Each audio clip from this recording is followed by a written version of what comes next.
आज के लेक्चर में हम देखेंगे कौन कौन से करंट अफेयर के टॉपिक हैं जो कि हिमाचल प्रदेश अलाइड सर्विसेज में आ सकते हैं। और पिछले साल के थोड़े से क्वेश्चन हम देखेंगे कि आयोग ने किस टाइप के क्वेश्चन फ्रेम करे थे। देखिए, एक तो क्वेश्चन ब्रिक्स से रिलेटेड, इसको मत छोड़ना। ब्रिक्स से रिलेटेड जो भी कुछ है मैंने वैसे इन्फॉर्मेशन सारी डाल दी है। और जो कुछ गेम्स होते हैं, जो इम्पोर्टेंट गेम्स होते हैं, चाहे वो समर ओलंपिक गेम हो या एशियन गेम हो, वो इम्पोर्टेंट होते हैं, वो कहाँ पर होस्ट हो रहे हैं, इस टाइप के क्वेश्चन पूछे जाते हैं। और मैंने आपको पिछली करंट अफेयर में कुछ इकोनॉमिक सर्वे से वहाँ पर डेटा एक्सट्रैक्ट करके बताया था। तो देखिए, वहाँ से पीसीएस में क्वेश्चन पूछा गया, ये पीसीएस का क्वेश्चन है और एक ये क्वेश्चन पीसीएस का है। तो दो क्वेश्चन पीसीएस के ये मैंने आपको जो पिछली करंट अफेयर में करा दिया। आप इससे रिलेटेड जो अगर कर सकते हो सॉल्व तो करना, लेकिन उसका हो सकता है कि आपको इस टाइप के क्वेश्चन फ्रेम ना कर दे, इससे ईजी देते, लेकिन जो डेटा मैंने आपको पिछली करंट अफेयर में कराया था वो आपको पता होना चाहिए, बहुत इंपॉर्टेंट डेटा है। अब हम अपनी करंट अफेयर शुरू करते हैं। देखिए, आपको ये उत्तर प्रदेश ने इरेडिकेट फ्लेरिलिसिस को इरेडिकेट कब तक करना है, कब तक नहीं करना है, ये इंपॉर्टेंट नहीं है आपको। ठीक है, ये कोई कुछ आपको इतना इंपॉर्टेंट नहीं है, बस आपको एक इस बीमारी के बारे में पता होना चाहिए। ये जो लिम्फेटिक फिलेरियलिसिस, इस डिसीज के बारे में पता होना चाहिए। ये आप इग्नोर करो, ये वाला इतना देखो कि ये होती कैसे है। देखो, ये जो बीमारी है ये एक डिसीज पैरासिटिक बॉम्ब्स के थ्रू होती है। एक कीड़ा होता है जो हमारी बॉडी के अंदर एंटर कर जाता है। अब ये बॉडी के अंदर एंटर कैसे करता है? मच्छर के काटने से, क्योंकि ये जैसी मच्छर किसी भी पर्सन को इन्फेक्ट, मान लो कोई इन्फेक्टेड पर्सन हो, किसी पर्सन को काटता है तो उसकी बॉडी में ये जो कीड़ा इंजेक्ट कर देता है। और इसका दूसरा जो नाम है एलिफेंटियासिस बोलते हैं इसको। देखिए, एलिफेंटियासिस इसको बोलते हैं क्योंकि ये बॉडी के जिस पैर, मतलब जैसे पैर पर काटा इसने तो पैर जो है एकदम इतना बड़ा हो जाएगा, हाथी के जैसा पैर हो जाएगा। समझ रहे हो? ऐसा पैर हो जाएगा, पैर बहुत बड़ा हो जाता है इसमें। तो इसलिए इसको एलिफेंटिक, मतलब एलिफेंट के जैसा पैर हो जाता है, तो इसलिए इसको एलिफेंटियासिस डिसीज बोला जाता है। तो ये वाला क्वेश्चन आपको कैसे फैलती है, कैसी बीमारी है, तो इसके बारे में आपको पता होना चाहिए। नेक्स्ट, देखिए, आरबीआई ने आपको पता ही होगा कि आरबीआई ने पेटीएम पेमेंट बैंक के खिलाफ बहुत ही सख्त एक्शन लिया है। तो आपको बस इसमें पता होना चाहिए कि जो रिजर्व बैंक ऑफ इंडिया है, कौन से रिसेंटली पेमेंट बैंक के, मतलब कौन से पेमेंट बैंक के खिलाफ इसने एक्शन लिया है। आपको दे सकते हैं क्या एयरटेल पेमेंट बैंक, जियो पेमेंट बैंक, इस टाइप से आपसे क्वेश्चन पूछे जा सकते हैं। तो आपको पता होना चाहिए payment Paytm Paytm payment bank, तो इसके खिलाफ जो है सख्त और जो है एक्शन लिया है। सीधे स्ट्रेट फॉरवर्ड क्वेश्चन पूछे जा सकते हैं, ऐसे कोई लेफ्ट राइट वाले नहीं है, सीधे क्वेश्चन है ये। अब ये मैं आपको कई बार करा चुका हूँ कि जो करप्शन परसेप्शन इंडेक्स, उसमें भारत की क्या रैंकिंग थी। तो देखिए, इसको ट्रांसपेरेंसी इंटरनेशनल, ये एक ऑर्गेनाइजेशन है जो इसको रिलीज करता है। और ये एक एनजीओ है, नॉन गवर्नमेंट ऑर्गेनाइजेशन, जर्मनी के अंदर। तो इंडिया की जो 2023 की रैंकिंग थी वो 93 थी आउट ऑफ 183। देखिए, हमारे यहाँ पर करप्शन बहुत है, मतलब करप्शन इतना है, चाहे एक सरकारी नौकरी करने वाला एक सबसे चपड़ासी क्यों ना होगा, वो भी करप्शन करता है। तो आप लगा लो कि हमारी सोसाइटी में करप्शन एकदम, मतलब मोस्ट करप्टेड सोसाइटी, हम एक्सेप्ट नहीं करते लेकिन मोस्ट करप्टेड सोसाइटी पाकिस्तान और इंडिया में कोई करप्शन के मामले में कोई अंतर नहीं है, कोई डिफरेंस नहीं है। अगर आप सोच रहे हो कि पाकिस्तान और इंडिया में जमीन आसमान, कोई फर्क वो नहीं है।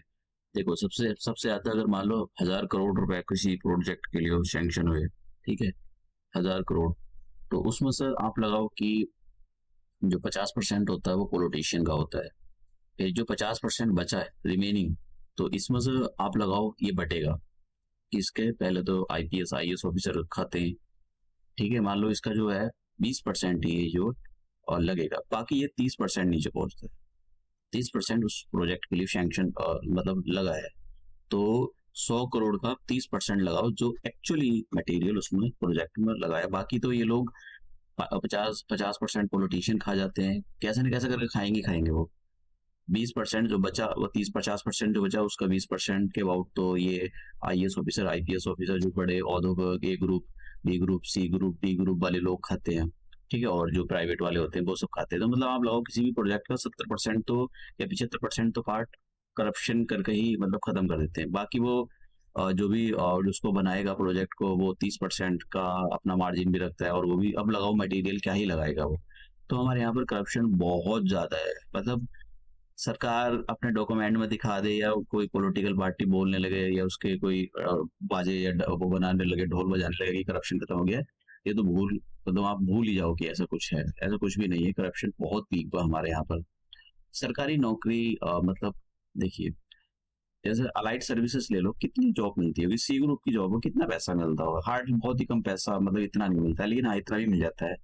लेकिन जब भी कोई किसी से मिलना आता है, किसी के घर में मान लो किसी बच्चे की अलाइड सर्विसेज में सिलेक्शन हो गया और कोई आता है, तो वो क्या वो बोलेगा कि भाई बच्चे की जो है सरकारी, मतलब वो कोई उसके यहाँ पर गेस्ट आएगा, तो अब ये गेस्ट उसके पापा या मम्मी से पूछेगा ऊपर की, या इस लड़के से पूछेगा या लड़की से पूछेगा ऊपर की आमदनी कितनी है।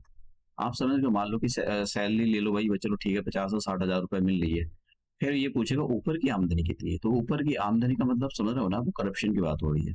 तो ये बताएगा ये साहब ऊपर की आमदनी आमदनी अभी इतनी रही नहीं है, तो ऐसा बोलेगा, या ये बताते नहीं है, लेकिन ये सोसाइटी में हमारी करप्शन है।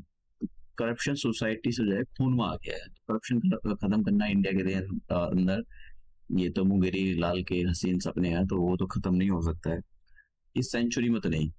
तो डेनमार्क एक डेनमार्क जो है करप्शन परसेप्शन इंडेक्स में पहले नंबर पे है, दूसरे नंबर पर फिनलैंड और फिर न्यूजीलैंड। तो इसके बारे में आपको पता होना चाहिए, ठीक है, कि पहले नंबर पर ऐसे भी पूछ लेता है। अब इसके बारे में देख लेते हैं। कामाखाया टेम्पल आपसे पूछा जा सकता है, कामाखाया टेम्पल कहाँ पर है, कौन से स्टेट के अंदर है? देखिए आसाम के अंदर है। देखिए गवर्नमेंट, मतलब गवर्नमेंट जो है, सेंट्रल गवर्नमेंट जो है, मतलब अप्रोक्सीमेट 500 करोड़, आप देख रहे हो 498 करोड़ रुपी यहाँ पर इस के लिए डेवलपमेंट में पैसे लगा रही है इस मंदिर के। तो आपसे पूछा जा सकता है, काफी इम्पोर्टेंट ये टेम्पल है। मैंने एमसीक्यू भी फ्रेम करे, आप कोशिश करना है इनको लगाओ।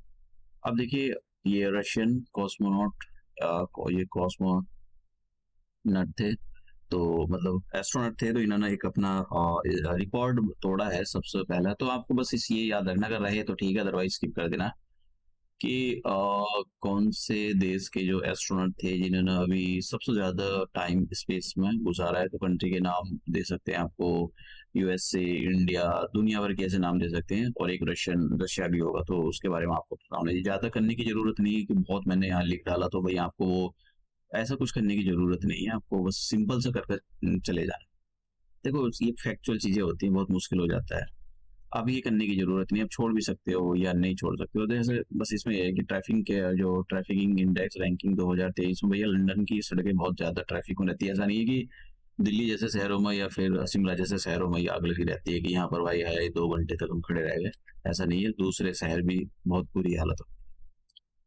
अब इसमें ये बस आपको ये याद करना है कि ये जो Codex Committee on Spices and, मतलब इस कमेटी का बस आपको ये ऐसा कमेटी ये दे देंगे, कमेटी दे देंगे, सेशन पूछेंगे कि आपसे ये भाई कहाँ पर उसका 7 सेशंस कहाँ हुआ था, पर नाम वाम कुछ नहीं पूछेंगे। कभी आप सोच रहे हो भाई कोई नाम वाम होगा या कुछ, बस सीधा हुआ था कोचिंग में हुआ था ये, ठीक है, और कुछ नहीं पूछेंगे। यूपीएससी का कोई पेपर नहीं है कि आपसे इसमें डिटेल में जाकर पूछेंगे, ऐसा कुछ नहीं पूछेंगे, बस सीधा ये सारी चीजें बस मैंने से दे दिया, अदरवाइज हम इसको स्किप भी कर सकते हैं। बस ये याद रखना, ये और ये वाला इसका नाम एक बार पढ़ लेना, बस कहाँ पर हुआ था, बस 7 सेशन आपसे पूछ रहे थे, कॉडेक्स कमेटी का 7 सेशन कहाँ पर हुआ था, तो बस सीधा पूछी जा सकती है। थोड़ा अजीब अजीब सा नाम लगता है, जैसा बड़ी अजीब सी चीज है ये। तो अब हम बात करते हैं व्योम मित्रा। व्योम मित्रा कौन है? ये आप रोबोट देख रहे होगे, तो ये है। अब देखिए, हम इंडिया को जो है अपना गगनयान भेजना है। वैसे 2025 की बात हो रही है अभी तक, तो और कुछ नहीं कह सकते, डिले भी हो सकता है, लेकिन आगे कुछ कह नहीं सकते। तो इंडिया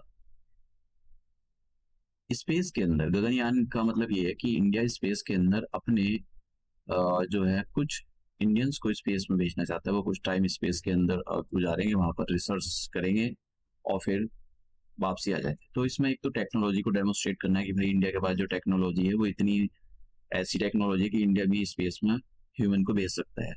तो ह्यूमन स्पेस में ह्यूमन को भेजने की जो टेक्नोलॉजी रशिया के पास है अभी तक, यूएसए के पास है, रशिया, यूएसए एंड चाइना, इन्हीं के देशों के पास है अभी ये टेक्नोलॉजी, किसी और देश के पास नहीं है। इंडिया अगर ऐसा करने में सफल हो जाता है तो इंडिया से 4th कंट्री बन जाएगा, तो ये आपको पता होना चाहिए। अब इंडिया से पहले अपनी टेक्नोलॉजी के जो है ना टेस्ट कर रहा है, तो जिसमें से कुछ अनमैन मिशन भेजे जा रहे हैं। तो ये व्योम मित्रा जो है इनको एक मिशन में भेजा गया था, अनमैन मिशन था, उसके साथ में था नहीं कोई भी, ये अकेली थी। तो पता होना चाहिए भाई ये जो है एक ह्यूमनॉइड रोबोट है। अब ये मैंने आपको बताया था कि जो 4 एस्ट्रोनॉट हैं, पीछे मैंने पिछले वाले लेक्चर में बताया था, जब मैन मिशन भेजा जाएगा, 2025 की बात हो रही है, 2025 में मैन मिशन भेजा जाएगा, तो एक तो इनको ह्यूमनॉइड रोबोट को, व्योम मित्रा को, और उन 4 एस्ट्रोनॉट को स्पेस में भेजा जाएगा। ठीक है, तो आपको इसके इनके बारे में पता होना चाहिए। अब देखो ये आप कर भी सकते हो, नहीं भी कर सकते हो, पढ़ लेना। वैसे यूनिफॉर्म सिविल कोड के बारे में आपको पता होना चाहिए। यूनिफॉर्म सिविल कोड जो आर्टिकल 44 से रिलेटेड है, और ये जो है directive principle of state policy, जो डायरेक्टिव डीपीएसपी है, DPSP directive principle of state policy कौन से पार्ट में आती है? पार्ट 4 के अंदर आती है। तो directive principle of state policy का ये पार्ट है यूनिफॉर्म सिविल कोड, और इसका उसमें भी आर्टिकल दे रखे हैं। तो कौन सा आर्टिकल? आर्टिकल 44। तो ये आपको पता होना चाहिए, बहुत इंपॉर्टेंट है। मुझे नहीं लगता कि ये सारी इन्फॉर्मेशन पूछी जाएगी, लेकिन फिर भी आपको इसके जो मैंने बताया उसके पॉलिटी का है, मैंने वैसे करा रखा है यूनिफॉर्म सिविल कोड, तो आप उसको देख लेना एक बार, काफी क्वेश्चन पूछ रहे हैं। देखिए यूएस से ना जो है आपसे सीधा सीधा क्वेश्चन पूछा जा सकता है कि ये जो इंडिया 30 ये MQ, देखिए MQ-9B ड्रोन खरीद रहा है, कौन सी कंट्री से खरीद रहा है? ठीक है, तो किन 2 कंट्रियों के बीच में डील हुई है, कौन कौन सी है? देखो 4 US बिलियन डॉलर की डील हुई है। तो देखिए S-400 खरीदा है, 5 बिलियन का तो वही खरीदा है इंडिया ने। तो आप समझ रहे हो कि ये कोई ड्रोन, कोई आम ड्रोन नहीं है ये। कभी आप सोच रहे हो कि भैया ये कोई यूएस बहुत बड़े ड्रोन, बहुत अच्छे ड्रोन है ये, तो अब कुछ खामी होगी तो कुछ कह नहीं सकते हैं, लेकिन बहुत अच्छे ड्रोन है।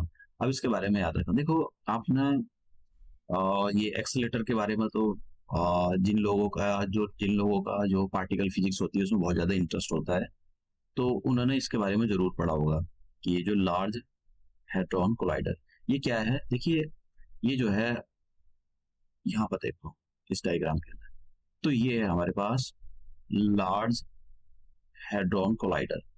तो ये जो है फ्रांस और स्विट्जरलैंड के बॉर्डर पर है। ये जमीन में है, 100 मीटर जमीन में नीचे जो है, जमीन में है, एक ऐसा सर्कल बनाया गया है। तो इस सर्कल के अंदर जो है मशीनें लगी हुई है, और इसमें जो है लाइट, जब इस लाइट को पास किया जाता है इनसे, तो ये टकराती है किसी पर्टिकुलर पॉइंट पर। तो यहाँ पर एक जो इलेक्ट्रॉन्स और प्रोटॉन्स होते हैं, प्रोटॉन्स आपस में टकरा जाते हैं, और एक नए टाइप के पार्टिकल्स की खोज की गई थी, जिसको बोलते हैं हिग बोसोन्स। तो हिग बोसोन्स को गोट पार्टिकल्स भी बोलते हैं। ये क्वेश्चन इसमें पूछा गया था, हिग बोसोन्स को गोट पार्टिकल्स भी बोलते हैं। कौन से नाम से जाना जाता है? हिग बोसोन्स के नाम से। तो लार्ज हैड्रॉन कोलाइडर जो है ये पार्टिकल फिजिक्स का पार्ट है, मतलब यहाँ पर एक्सपेरिमेंट होते हैं, जो पार्टिकल फिजिक्स है उससे रिलेटेड एक्सपेरिमेंट होते हैं यहाँ पर। तो ये पता होना चाहिए लार्ज हैड्रॉन कोलाइडर। अब देखिए ये तो छोटे से दायरे में फैला हुआ है, मान लो इसका इतना दायरा है, अब इससे भी बड़ा बन रहा है फ्यूचर सर्कुलर कोलाइडर। ये तो बहुत बड़ा बन रहा है, समझे? तो ये तो बहुत ज्यादा बड़ा ये बना रहे हैं। तो इसी के बारे में आपको बताना है, ये फ्यूचर सर्कुलर कोलाइडर है, इसका क्या, ये इसका काम क्या होगा? देखिए ये पार्टिकल फिजिक्स से रिलेटेड है। इसमें जो है जो लाइट को एक दूसरे से भिड़ाते हैं, और कुछ नए पार्टिकल्स की खोज होती है। जैसे यहाँ पर हिग बोसोन पार्टिकल की खोज हुई थी 2012 में। ठीक है, तो ये पढ़ा को कोई कुछ करना है तो ये कर सकता है, अदरवाइज स्किप भी कर सकता है। तो ये थोड़ी थोड़ी इन्फॉर्मेशन आपको पता होनी चाहिए, इसमें ज्यादा तो नहीं। देखो अब ये सारी चीजें न्यूज में रहती है, अब हमको भी नहीं पता है कि करंट अफेयर का मतलब कौन सा पार्ट आयोग के दिमाग में चल रहा है कि रखेगा, लेकिन करंट अफेयर का जो बेस है वो आपको मैं पिछले 1 साल का करंट अफेयर कोशिश कर रहा हूँ कि वो सारी कवर करा दूं। तो एक एक दिन में काफी सारे लेक्चर भी आ जाते हैं, तो अभी इतना टाइम बचा नहीं कि मैं रोज एक लेक्चर डालूं। वैसे भी इतना टाइम होता नहीं है, कभी कभी मिस भी हो जाता है। जब जिस दिन टाइम मिलता है तो मैं उस दिन पहले से डाल देता हूँ। तो ये सारी की सारी चीजें मैं जो है आपको पीपीटी की फॉर्म में नीचे ऐड करा दूंगा। मैंने सारी की सारी पीपीटी ऐड करा दी है, शायद किसी लेक्चर में, मुझे ध्यान नहीं रहा है इससे पीछे वाले। तो आप वहां से जाकर करंट अफेयर डाउनलोड कर सकते हो, और उसमें कुछ अगर आपको वैल्यू एडिशन में पिछले साल मैं आपको पिछले साल के क्वेश्चन भी आपको कराता चल रहा हूँ कि भाई किस टाइप के क्वेश्चन आयोग पूछ रहा है कि जो अलाइड सर्विसेज में है। और पीसीएस के भी क्वेश्चन मैं आपको बता रहा था कि किस टाइप के क्वेश्चन पूछे हैं। और आयोग की नज़र कहाँ-कहाँ जाती है क्वेश्चन पूछने में। तो जिससे एक आपको पता हो, एक एक व्यू आपको मिल जाए कि भाई अच्छा इस टाइप के क्वेश्चन पूछ रहा है आयोग। तो हम ये अपना करंट अफेयर का जो पार्ट है इसको यहीं समाप्त करते हैं और मिलते हैं नई करंट अफेयर में।